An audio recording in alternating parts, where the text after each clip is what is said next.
Jonathan Roumie is the actor who portrays Jesus Christ in the hit TV show The Chosen.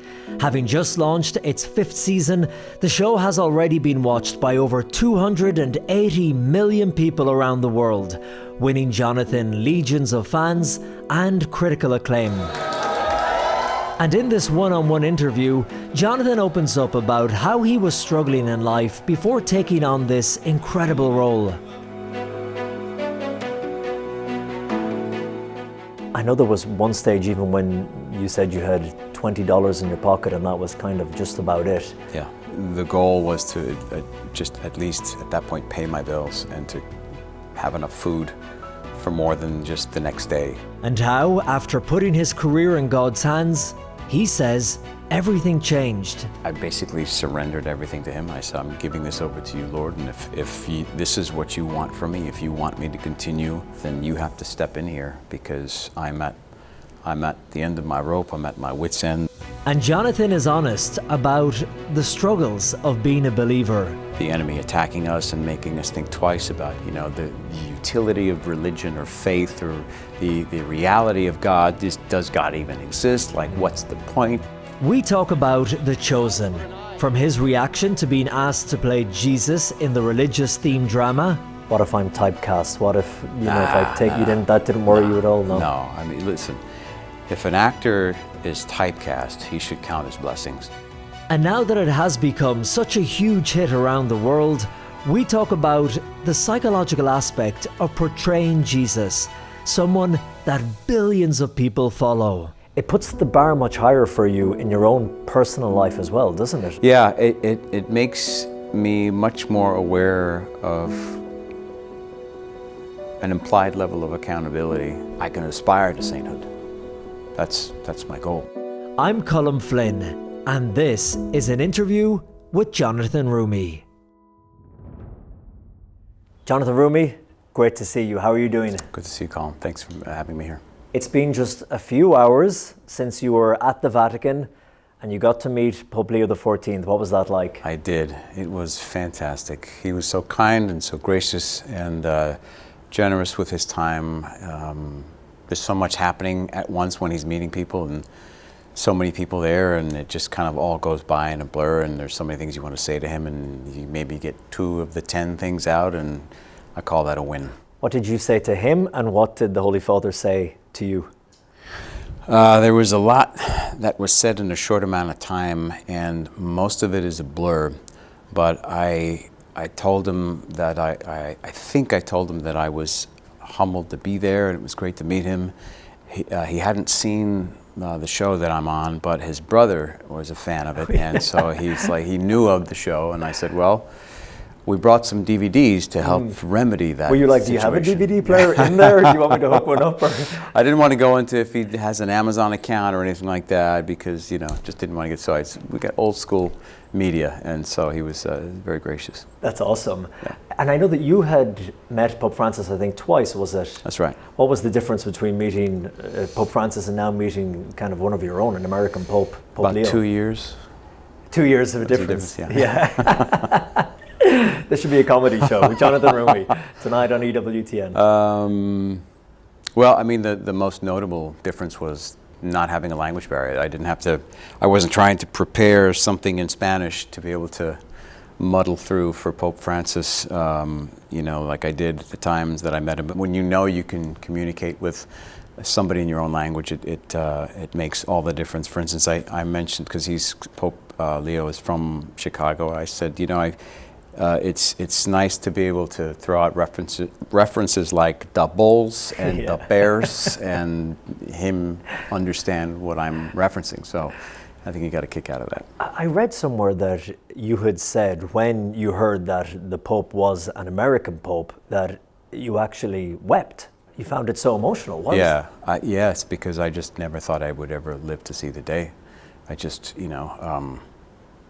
I feel like the minority of cardinals being American was just so against the possibilities of becoming a pontiff in my lifetime that I just, when it turned out to be him, and there was just just a kindness on his face and just a charity about him that just moved me. It was really, it was overwhelming at first, and just really, really excited. I didn't think I would get to meet him this soon and this early into his pontificate, so this was a very welcome surprise.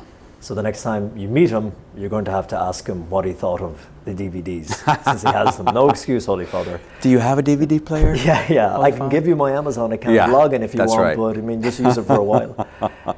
This is incredible because you're here in Rome. You were premiering season 5 of The Chosen. Yeah. And I know we were recently together in Matera where you were filming season 6, which we're really looking forward to as well. And when we look at how successful the series has been, with people of faith, with people of no faith, with 280 million viewers, is it? Last I heard, 280, 300, somewhere around there. In 175 countries around the world. Yeah. Before we talk about the incredible success and how it's changed your life, if we go back to your days kind of as an ambitious young actor, you're from New York City, is that right? That's right. Did you start acting in New York? Is that where the bug bit you, or where did you I did. get? Yeah, I started in New York. I started in voiceover, and then I found my way into commercials, mostly voice for commercials at first, and then on camera, and then I did some theater, and I think by the time I did my first couple of plays, I was sunk. I was like, okay, and I got to figure out how to do this for a living. Easy peasy. Yeah. So I didn't quit my day job until I moved out of New York City, and then I had to find different day jobs, a variety of which I had never done before, like catering and rideshare driving and food delivery and house painting and teaching and everything you do as an actor to just keep the bills paid, hopefully. It's that stereotype of living in Los Angeles. Every second person you meet, whether it's the waiter or the Uber driver, they're also an actor doing auditions on the side. Yeah. Tough life. I mean, it's not for everybody, finding a job that offers you flexibility to cultivate a skill set to be able to do the thing that you really want to do. It's not for most people. And to find success at it, I think it's kind of up there with like the odds of being an Olympian, like an Olympic athlete. Getting to that point, it's so rare. It just feels like it's almost impossible. But if you, for my money, I believe, and I still believe that God gave me certain gifts to use, to share with the world, and specifically to glorify His name in some way. And until I realized that, I didn't really have success. And once I committed my career to Him, and in doing so, the entirety of my life, that's when my life changed. And was it in the family in any way? Because your dad is Egyptian and your mother's from this beautiful island on the west coast of Europe called Ireland. Yeah. Any of them in show business or entertainment or acting? No. The furthest thing from the arts. But well, actually, it's not true. My father was a naturally gifted artist, but he never pursued performing arts or anything like that. And in doing so, and trying to make a living for his family and provide for his family, what he did do was give his children the options and the encouragement to do whatever we felt called to do. And so, having seen him sort of sacrifice his potential artistic career, I kind of made it a personal commitment to make sure that I succeeded in honor of his sacrifice. Jonathan, when you were living in Los Angeles, as you said, such a tough industry, such a difficult game, and the odds of making it are so slim. I know there was one stage even when you said you had $20 in your pocket and that was kind of just about it. Yeah. And you weren't sure where the next gig was going to come from. What was driving you? What were you aiming towards? What did you want in your life at that point? To work. I just simply wanted to work consistently.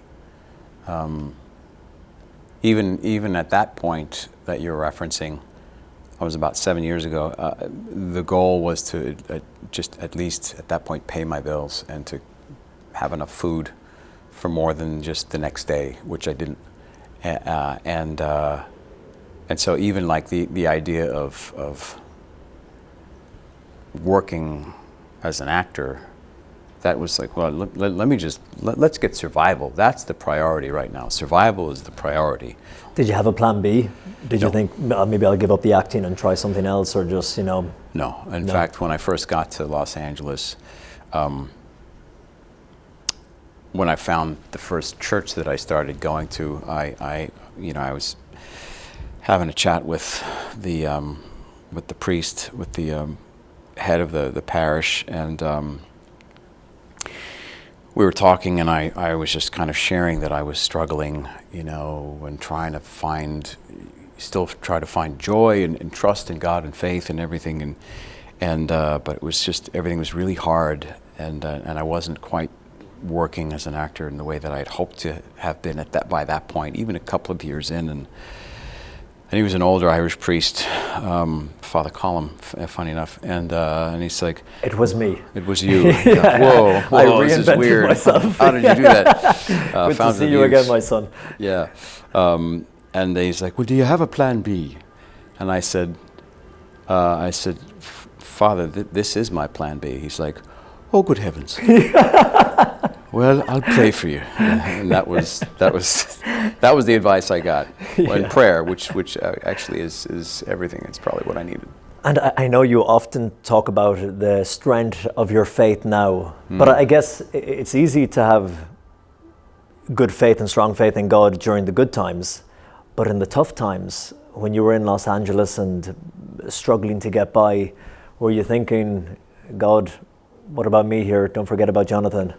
Well, I think it was precisely in those tough moments, in that specifically challenging moment, that I had no other alternative but to turn to my faith and to really activate the thing in which I believed, which was that God was there, He was with me, He was present, not only in the good times, but especially through the troubles and the trials, and that if I really were to walk the walk of faith, then I have to put my money where my mouth is, and I have to believe Him when He says, I am with you, and nothing is impossible for me, and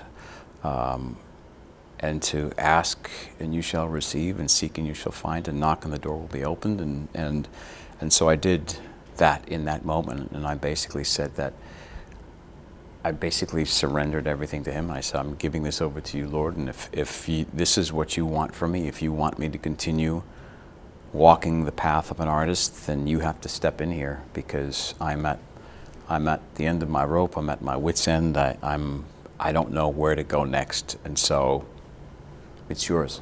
And when I did that, I truly felt that a weight had been lifted. A responsibility was no longer mine. There was the burden wasn't on me anymore, nor had it really ever been on me, but I just assumed it was, and I acted like it was, because I wasn't trusting in that relationship the way I ought to have been. And challenging to maintain that strong faith in a place like Los Angeles, in the entertainment industry, in those circles. I remember hearing you say before to the New York Times that someone had advised you once, look, I'll give you some advice. Don't talk about your faith publicly. It just won't do you any favors in this game. Yeah. I think finding the right community is key. It's vital. If you don't have some sort of community, some sort of faith community, some sort of outlet with which you can share your faith and feel like you have support, feel like you have a village, it's going to be that much harder. The enemy always is looking to divide us against each other and to tear us apart, and to, because when we're strong, when we're together, when we're supporting each other, when we're listening to each other, when we're there for each other, then we are stronger as a people, we're stronger as a group of believers, but when we're singled out and isolated and just, in a state of solitude and we don't have that kind of faith community to rely on, then we're much more susceptible to the enemy attacking us and making us think twice about, the utility of religion or faith, or the reality of God. Does God even exist? Like, what's the point? Like, you then become a much bigger target for the enemy when you're not, in community. And Christ himself says, whenever two or more are present in my name, I am there with you. I think that's part of having a faith community. So if you don't have a faith community, the first thing you need to do to strengthen yourself, to get out of your depression, get out of your whatever kind of state of mind that might be holding you back from moving forward in your faith journey, find a community, find a good priest, find people that you can talk to that are like-minded, that you can share your faith with and not feel you're completely and totally alone, and or somebody to pray with even, and that can become the beginning of a tectonic shift in your, not only your spiritual life, but your physical life, your reality. The reality of the life you're living will change through that community in Christ. And that's what happened to you when you put your trust in God. Yeah. Your whole reality changed. Yes. When Dallas Jenkins asked you to take part in this new crowdfunded project that was probably going to go nowhere, not get much attention, but we'll try it anyway. Something called The Chosen. Did you hesitate when he asked you to get involved? No. No? No, because I had worked with them already, number one. Number two, I needed a job. And number three, I had just committed 3 months earlier to following the Lord's direction, and wherever the Spirit was kind of leading me, to evaluate it and discern it and pray about it. But since Dallas and I had already had a relationship and friendship and a working relationship for the previous 4 years, it was literally a matter of just saying, when do we start?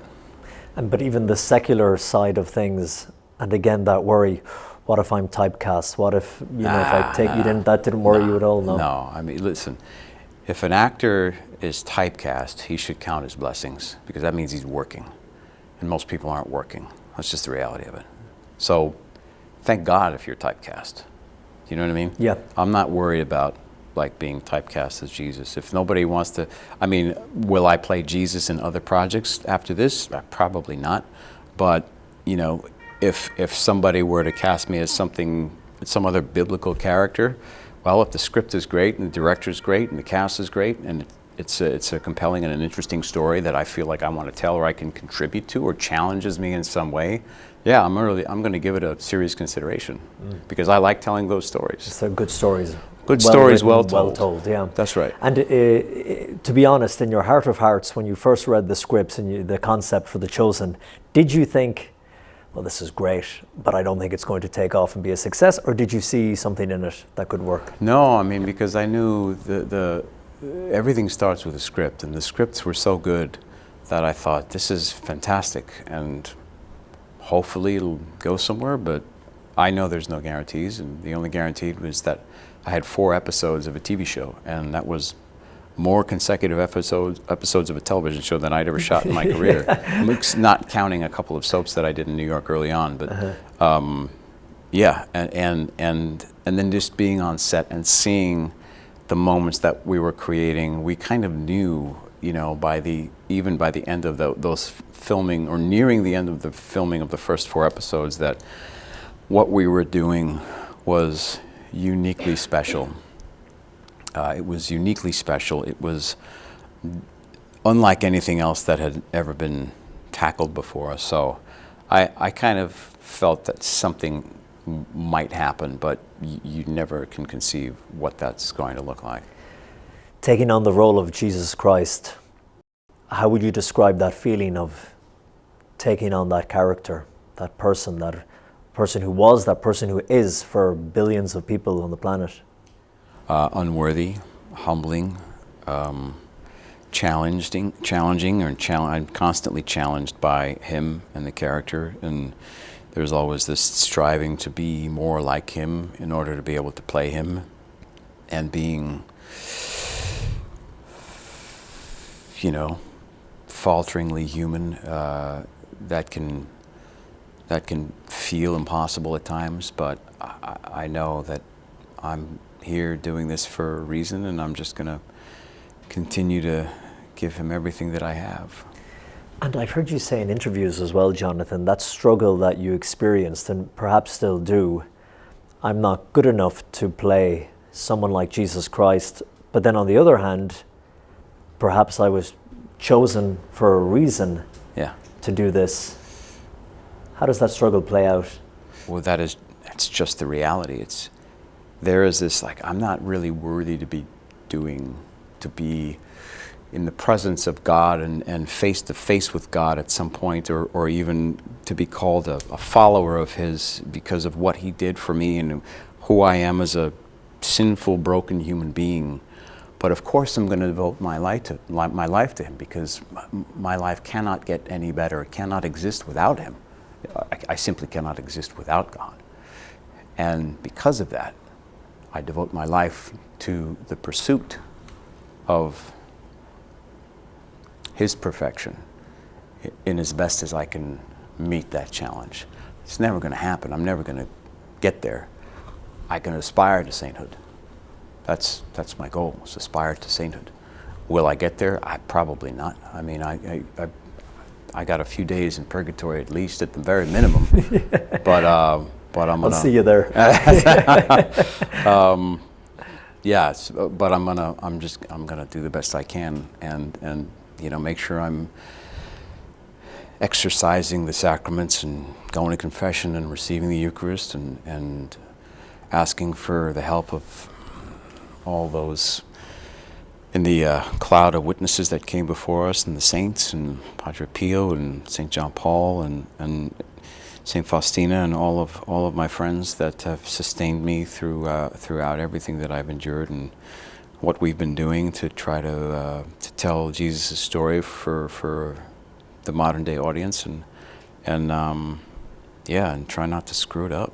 5 incredible seasons, and so far. The challenge of going from working in Los Angeles, broke, wondering where the next job is coming from in just 7 short years. You can't walk down the street now. I saw you here in Rome without security, people taking photographs, wanting autographs, and seen as a celebrity is one thing, and having to deal with that, that whole mindset. But then also, because of the person you are playing and portraying, the kind of blurring of the line.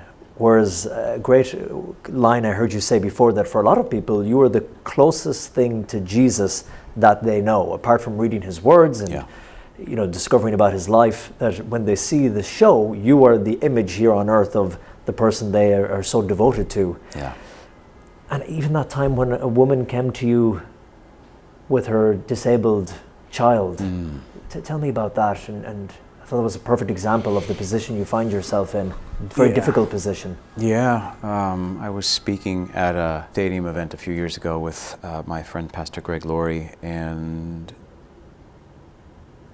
we were wrapping up the evening, and I was getting ready to leave, and security had come to me before I left the room that I was hanging out in, saying that there was a woman that somehow they figured out where I was kind of held, and wanted to just meet me, and brought her son, and her son was in a wheelchair, and he asked, did you want to say hello, or do you want me to find you another route to just kind of head out? I said, no, of course I'll say hello and see her, and so I did, and went out and to greet them, and she was just so excited, and I immediately realized that her son, he wasn't able to speak because of his disability, and he was just fully immobilized, and she had said to me, she had cited that their favorite episode of The Chosen was the one in which the paraplegic is lowered down through the roof of somebody's house. In our story, we make it Zebedee, James and John's father's house. And that, wouldn't it be great if God did the same thing for my son? And then there was just a pause, and I was like, oh, does she want does she think I can do that? I didn't know what to say. I just said that would be amazing. I don't have that gift that I'm aware of, but I'd love to pray with you if that's okay. And she said, yeah. So we prayed together, and I just said some words, and she's very grateful, probably took a few photos, I think, I can't remember, and then I walked away, and then I just burst into tears because I thought at that moment, I thought to myself, well, surely on some level she must have been disappointed. I don't know what she was hoping for or expecting, but from what she said to me, that couldn't have been that couldn't have been it. Like, maybe she was thinking, maybe there is a chance, you know? But it shows you the power of the show because of how well it is made, because of how good a job that you and the rest of the cast are doing. And I think how God is using the show to reach people, to reach people's hearts, to kind of come through the television and bring them closer, bring them into this intimacy, this friendship with Jesus that they've never really seen depicted before anywhere else. But so many of them have imagined that that's what Jesus would be like. Like, so many people say to me, you're exactly what I would have pictured if I met Jesus. Like, I'm looking at him thinking, watching you on TV, and I'm like, this, he has to be this way. He must be like this. And so they start to import or impose or project that relationship that they have, or those ideas or those expectations, on a subconscious level, or maybe an even semi-conscious level, onto me, to an extent where, and even today, just meeting priests that are like, Jesus, hi Jesus. I'm like, hey, Jonathan. I try to make sure they hear me say my own name, to remind them that, like, there is a line of demarcation, you know? At the premiere the other night when I was there as well, and I said it to you, all the fans were shouting, Jesus, Jesus, trying to get your attention. It puts the bar much higher for you in your own personal life as well, doesn't it? I mean, as a Catholic influencer, as you're really being seen as someone who's setting an example. Yeah, it makes me much more aware of an implied level of accountability as a performer, which may or may not be fair.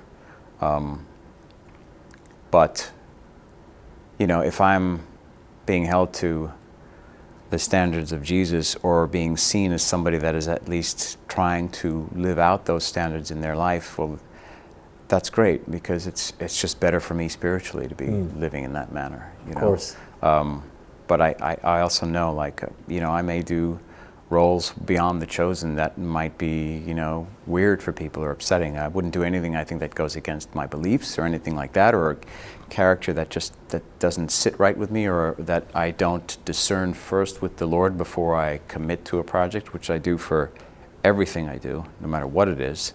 I just did a movie last fall that's a romantic comedy that comes out next year that has nothing to do with faith or the Bible. It's modern day. It's with Kevin James. It's really funny. It's sweet. It's a wholesome film. They don't make films like this anymore, and I'm so proud of it. I've seen a cut of it already. It's called Solo Mio. It looks great, but it's not Jesus.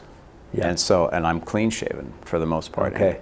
So I'm really curious as to how that'll play with people. So in the future, if I look more like you in this movie. Oh, really? Okay. Yeah, great. And maybe. So it's a downgrade. Downgrade. Look, this is the Irish side of him coming out.